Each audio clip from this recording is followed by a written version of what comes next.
As melhores histórias de terror e nonsense. Se acomode e venha comigo.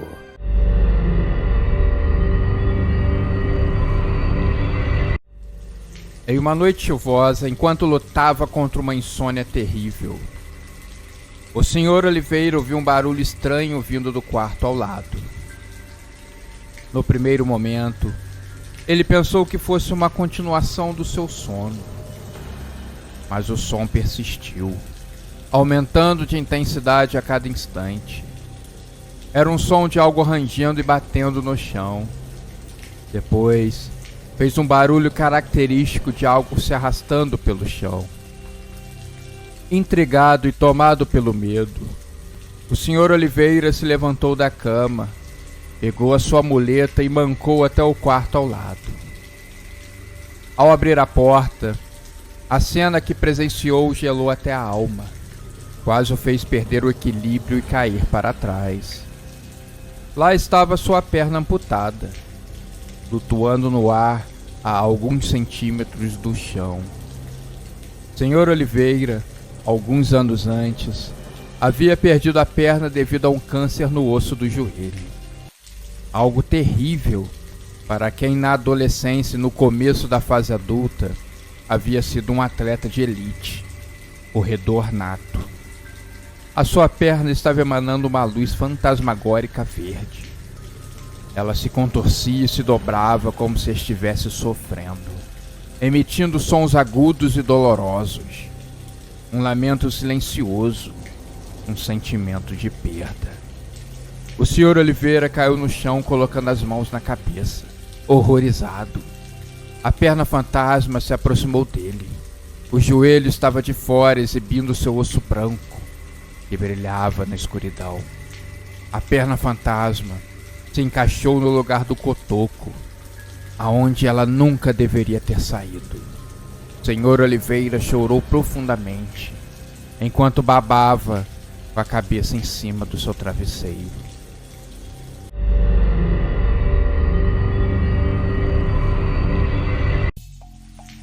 Seus pais haviam viajado a negócios e tiveram que deixar a filha Clara pela própria sorte, sozinha pela primeira vez na vida. A menina já havia completado 18 anos. Era hora de mostrar maturidade. Os pais deixaram para ela instruções rígidas: trancar todas as portas e janelas antes de ir dormir. E a instrução mais importante de todas: não abrir a porta para ninguém, em nenhum caso. O primeiro dia tinha passado sem muitos sustos. Ela aproveitou para ver algumas séries na televisão e falar com alguns amigos pelo celular. Mas quando a noite chegou, um medo inexplicável começou a dominar. Talvez fosse por excesso de instruções que seus pais lhe deram. De repente, um barulho na porta fez gelar. Alguém batia com força, insistentemente. A porta vibrava com diversos barques surdos. Pum, pum, pum. Com o coração batendo forte no peito, Clara se aproximou cautelosamente da porta. Através do buraco da fechadura, ela espiou para fora. A escuridão da noite a impedia de ver quem estava lá. A luz do corredor não estava funcionando, sabe-se lá por qual razão. Ela apenas notou o contorno de uma figura alta e encapuzada. A pessoa parecia que a observava de volta. Cautelosa, na ponta dos pés, ela voltou para o seu quarto e ficou embaixo das cobertas, desesperada e com medo, esperando a volta dos seus pais. Se a imagem era real ou não, ela não teve vontade de voltar lá para conferir.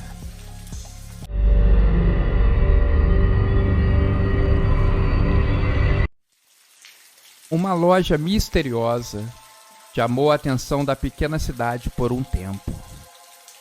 Enquanto ela estava escondida atrás de vários panos brancos, criando um clima de mistério no ar. A propaganda que essa loja veio espalhando por toda a cidade era de uma loja nunca antes vista. E quando a loja finalmente inaugurou, era justamente o que Ernesto, um velho colecionador milionário, procurava: uma loja de selos. Ela continha os mais sinistros e obscuros selos do mundo. Com isso, Ernesto poderia aumentar a sua enorme coleção. Ele era aficionado por selos desde muito criança, uma paixão que herdara do seu avô. Mas algo estava acontecendo com as pessoas que faziam trocas de selo, especialmente do velho homem. O dono da loja parecia distante, fazia as vendas e as trocas de uma maneira automática, como se estivesse sendo guiado por uma força muito maior. Um boneco na mão de uma entidade poderosa. A cada nova compra e troca de selos, a pele de Ernesto se tornava ainda mais pálida e suas olheiras ainda mais profundas. Certa noite, enquanto ele manuseava o álbum, um dos selos rasgou-se e dele emergiu uma substância viscosa que rapidamente envolveu seu dedo e foi subindo pelo seu braço. Ernesto gritou de terror com aquilo, acordando toda a vizinhança. Pela manhã, em sua casa, foi encontrado apenas o álbum com os selos e uma enorme poça de sangue no chão.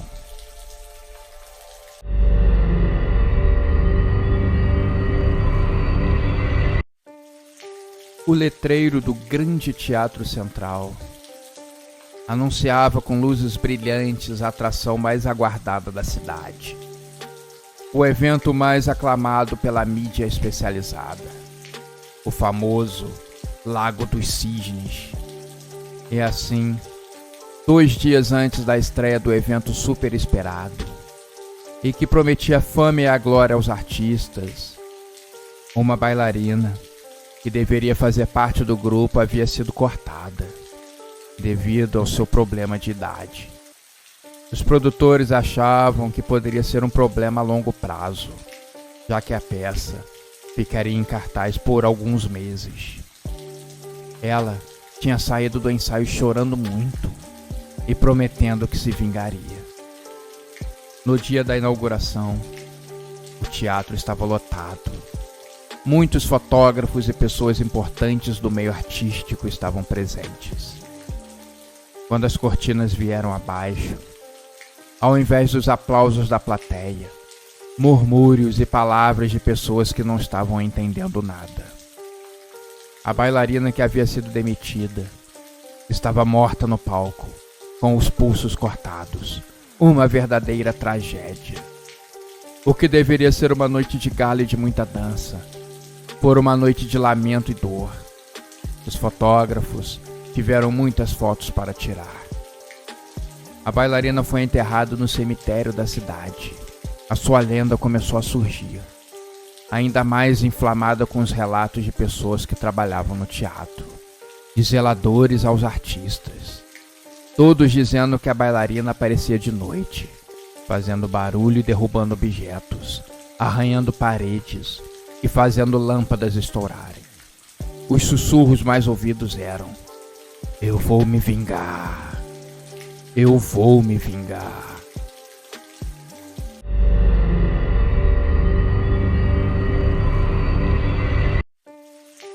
Nos primeiros raios da manhã, o galo gritou a plenos pulmões, acordando todo mundo que dormia ali perto. Pablo, com muita preguiça e com uma olheira enorme, se levantou com muito esforço. A sua primeira tarefa do dia era alimentar as galinhas. Ao chegar no galinheiro, ele se deparou com uma cena macabra. As galinhas estavam caídas e mortas no chão, seus corpos pálidos e sem vida. O galo, em cima do poleiro, não saberia contar o que havia acontecido. O terror, gelado, sem piedade, tomou conta do seu coração. Correndo de volta para o seu casebre, Pablo trancou todas as portas e janelas. Ainda mais quando ele olhou para o alto e viu uma névoa diferente e esquisita descendo dos céus. Essa névoa agora cobria tudo, inclusive o telhado da casa, bloqueando completamente a luz do sol. A escuridão dentro do casebre era inevitável, e o silêncio era quebrado apenas pelos próprios batimentos cardíacos acelerados de Pablo.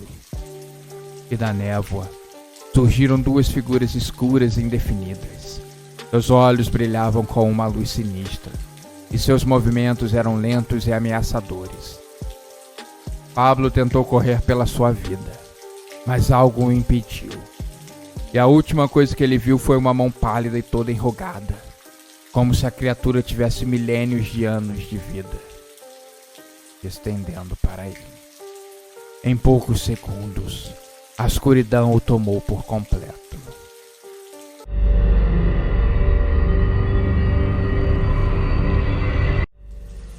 O médico olhava o raio-x alarmado, coçando a cabeça. Uma enfermeira veio e trouxe o seu café. Ele apenas comentou: "Mais um? Tão jovem." O médico sempre achava que era muito ruim ter que dar uma notícia como aquela. O médico então entrou na sala e contou tudo ao paciente, tentando demonstrar a maior compaixão possível. O jovem homem, ele recebeu um diagnóstico aterrador. Ele tinha apenas poucos meses de vida. A sua doença era agressiva e terminal. Ele então não teve nenhuma dúvida. Assim que saiu do consultório com a péssima notícia, tratou de aproveitar o pouco tempo que lhe restava de vida. Ele saiu do emprego, vendeu a casa, o carro e foi viajar ao redor do mundo. Passou alguns meses viajando e se divertindo como nunca, aproveitando tudo que a vida tinha de melhor para lhe oferecer. Mas como tudo que é bom dura pouco, assim que o dinheiro terminou, ele voltou para casa. A sua esposa estava muito indignada com ele, morando em uma kitnet. O homem estava se sentindo bem, o que era estranho, e decidiu voltar ao médico. Depois de refazer alguns exames, o homem recebeu outra resposta desesperadora. Ele não tinha uma doença terminal. Fora um erro médico. Mas agora ele estava endividado, embora tivesse vivido os melhores meses da sua vida.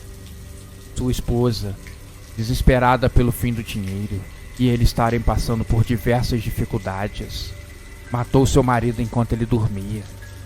Se ele não morreu pela doença, ele morreu pela imprudência.